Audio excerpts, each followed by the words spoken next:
He built America's financial system from scratch, yet died broke. Alexander Hamilton was one of the most brilliant minds of the founding era. But his life ended in a bloody duel over pride and politics. Long before the wars, the politics and the power, there was an island quiet, humid, swept by salt and wind. Nevis in the British West Indies sat small and almost invisible on the map of the world. But in the mid-18th century, that's where one of history's sharpest minds was born. Alexander Hamilton. Or maybe not. You see, even his birth is a riddle. Some records say he was born in 1755. Others insist it was 1757. Alexander himself sometimes seemed unsure, or perhaps he wanted to forget. What we do know is that he was born into nothing. His mother, Rachel Fawcett, was of French Huguenot descent. She had once been married to a Danish merchant, but that relationship crumbled. Her divorce wasn't recognized by the church. So when she began a relationship with James Hamilton, Alexander's father, it was considered scandalous. They were never legally married, which made young Alexander illegitimate. That word carried weight back then, heavy weight. It meant doors closed before you could knock. It meant whispers in the street. It meant shame you didn't earn but had to carry. Alexander grew up surrounded by economic hardship. His father struggled to find steady work. His mother, although resourceful and determined, couldn't shield him from poverty. The family moved from Nevis to Sqa trying to build a life. But bad luck followed them like a shadow. When Alexander was around 11, James Hamilton abandoned the family, likely ashamed and unable to provide. 2 years later, Rachel died of a fever, likely yellow fever, leaving Alexander and his older brother orphans. Just like that, everything was gone. Alexander was barely a teenager. He had no father, no mother, no inheritance, no title. But he had two things that would carry him further than any noble name could: his mind and his pen. And while the world saw just another colonial orphan, small, skinny, and forgettable, Alexander Hamilton was already quietly preparing to prove them all wrong. Because sometimes the people with the least end up doing the most. After his mother's death, young Alexander Hamilton was left with little more than her name and the burden of survival. He and his brother were taken in by a cousin, Peter Lytton. But that refuge didn't last. Within a year, Lytton died by suicide. Alexander was once again homeless. Not yet 14, he had no stable shelter, no family to lean on, and no education beyond the basics his mother had managed to give him. He found work as a clerk at an import-export firm run by a merchant named Beekman and Kruger on the island of St. Ca. It wasn't glamorous. He handled invoices, tracked cargo, calculated currency exchanges, and kept ledgers. But for a boy with a hungry mind, it was a school in itself.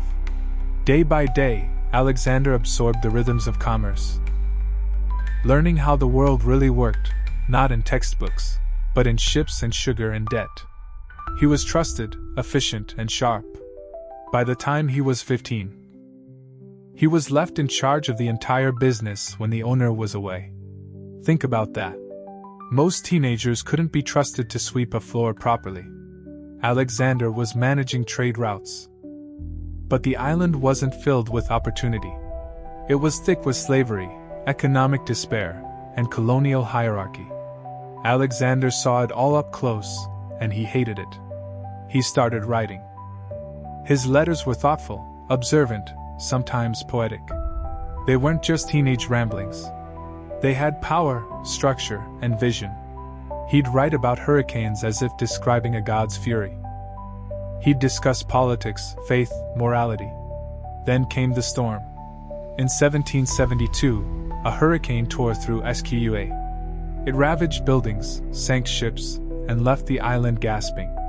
In the aftermath, Hamilton wrote a detailed account of the disaster for the local newspaper. But it wasn't just a news report. It was art. A 15-year-old boy described wind and water with the grace of a novelist and the insight of a philosopher. Local leaders read the piece and were stunned. Who was this boy? How did he write like that? They passed around his essay. They started whispering. Then they started collecting donations. The people of San Croix, impoverished and rebuilding, gathered enough money to send this orphan boy to America. Because even in darkness, genius glows. In the fall of 1772, Alexander Hamilton left the Caribbean behind.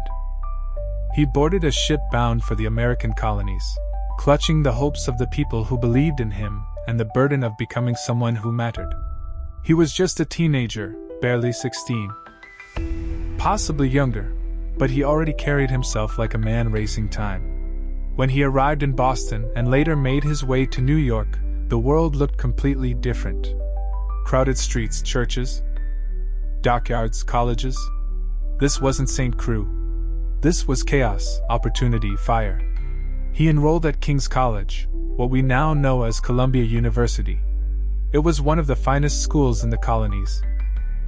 And Hamilton wasted no time. He devoured books like a starving man. He studied law, philosophy, economics, political theory, anything and everything. But learning wasn't enough. Not for him. He wanted to speak. He wanted to write. And more than anything, he wanted to shape the world around him. The colonies, meanwhile, were teetering on the edge of revolution. Tensions with Britain had reached a boiling point. Taxes, soldiers, tyranny. The streets pulsed with the electricity of rebellion, and Hamilton stepped right into it. He started writing political essays under pseudonyms, defending the colonists' right to resist British rule. Readers thought the author must be a seasoned scholar or a high-ranking official. When they found out it was a teenager, they couldn't believe it. Soon, Hamilton began giving speeches in public squares, fiery, bold, overflowing with ideas. He wasn't just echoing popular slogans. He was thinking ahead, imagining a new kind of government, a new kind of future. And people noticed.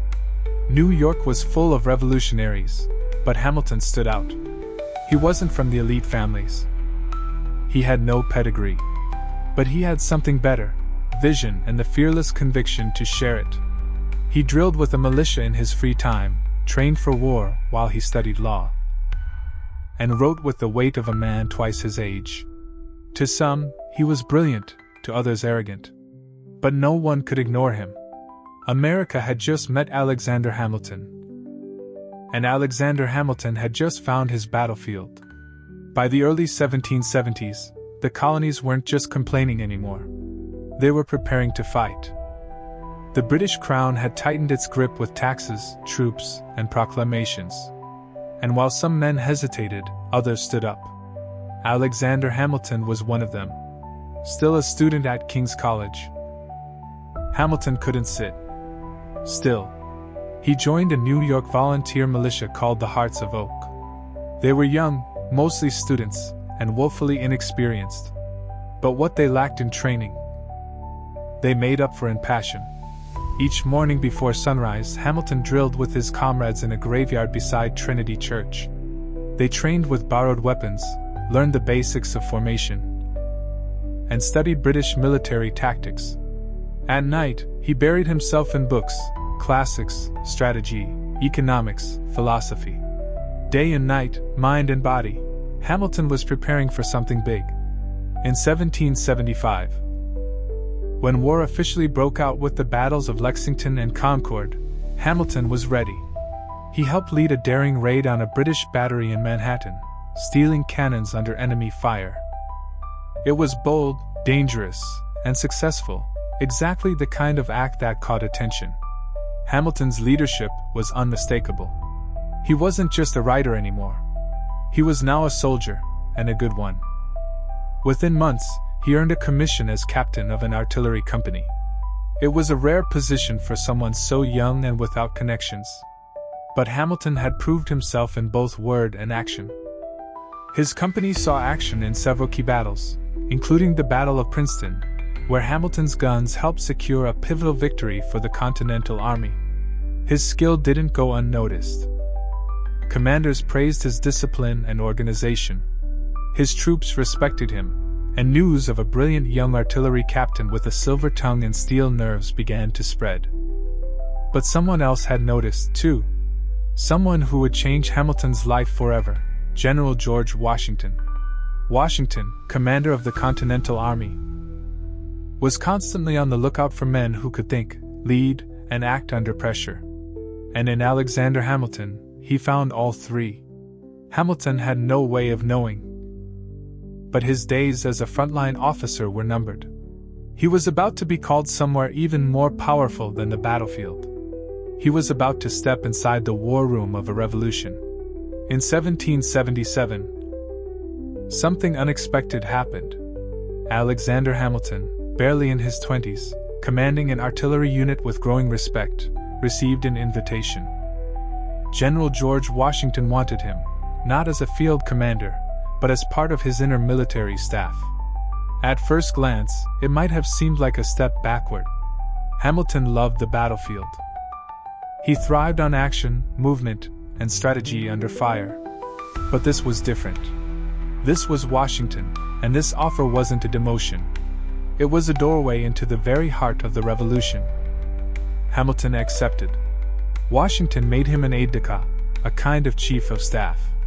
But in truth, he was far more than a glorified secretary. He became Washington's most trusted advisor. Writing letters, orders, and diplomatic messages, many in Washington's voice, Hamilton's pen never stopped moving. His words carried authority, clarity, and purpose. He corresponded with generals, governors, and Congress. When orders needed to be obeyed, Hamilton's letters made sure they were. His writing was as sharp as his thinking, and he worked day and night, often by candlelight. With stacks of parchment and ink-stained hands, Washington relied on him for more than paperwork.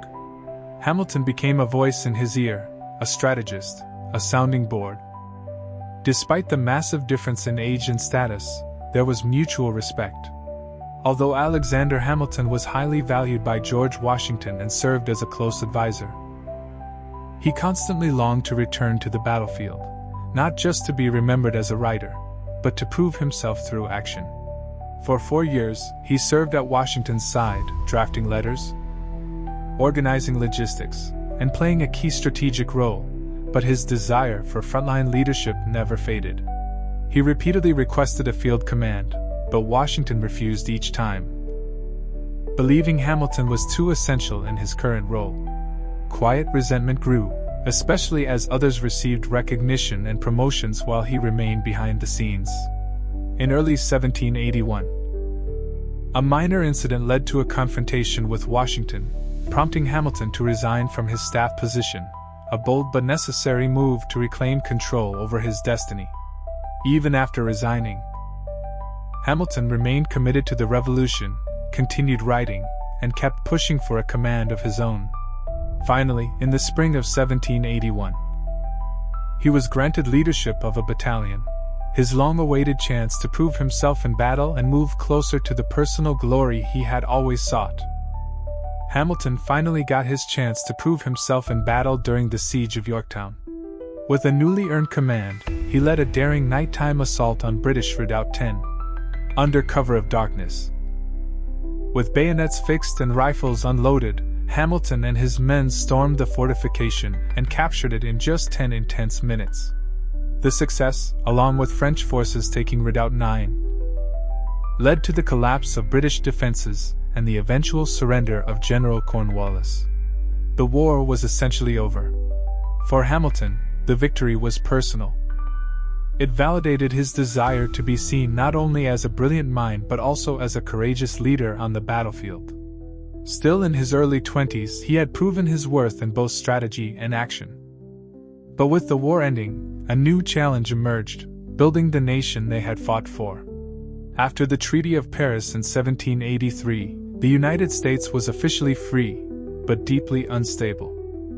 The Articles of Confederation proved weak, and the country resembled a loose alliance of states more than a unified nation. Hamilton, who had returned to civilian life as a lawyer in New York, saw the chaos and lack of national cohesion as a threat to everything they had achieved. Determined to fix the fragile system, He turned to writing once again, this time to advocate for a strong central government. He wrote essays, joined political circles, and pushed for reform. In 1786, he helped organize the Annapolis Convention to address interstate issues. Though the convention had low attendance and little immediate impact, Hamilton saw it as a critical first step toward a stronger, more unified nation.